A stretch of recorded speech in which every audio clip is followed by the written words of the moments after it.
isa sa mga nakita natin, ito, first time ko sasabihin.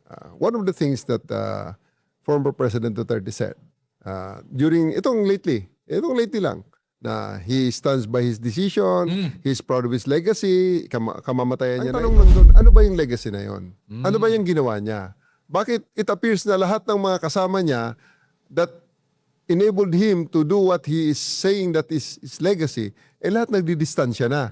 May isa nga, nagulat ako. Hindi, sabi niya, nagulat ako nga, ba't ako nakasama na kasali dyan? And basically, all of those people being named na co-perpetrator niya or co-accused or correspondent niya sa kaso ngayon sa ICC, lahat dumidistansya.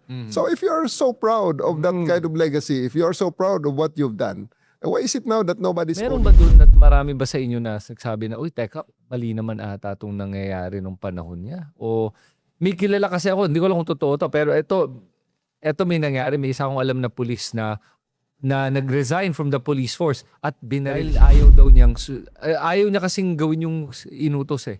At sinubukan siyang patayin. Tapos ngayon, hanggang walang kaso, umalis na lang siya sa police force, hindi siya bumalik.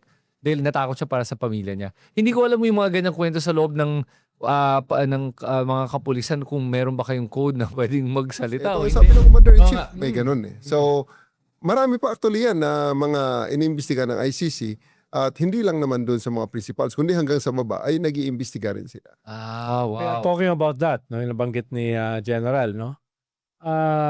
Isang very compelling at saka defining statements ng prosecution, including yung mga Filipino lawyers, ay kino-quote nila si former Secretary of Justice Boying Remulla. Sinabi ni Boying Remulla, wala kami makitang ebidensya. Mismo yung mga allegedly legitimate police operations na almost 7,000 yung namatay sa legitimate police operation, wala kami makitang police report. Wala kami makita autopsy report. Wala kami makita scene of the crime report. So, paano kami magkakaso rito? Kaya talagang ang logical na dapat kasuhan nito ay yung International Criminal Court. Sinasabi niya. Pero kanyo na-revealing yun dahil mismo ang kapulisan kiniklaim 7,000 ang napatay through legitimate police operation. Sabi ng mga human rights groups, more than 35,000.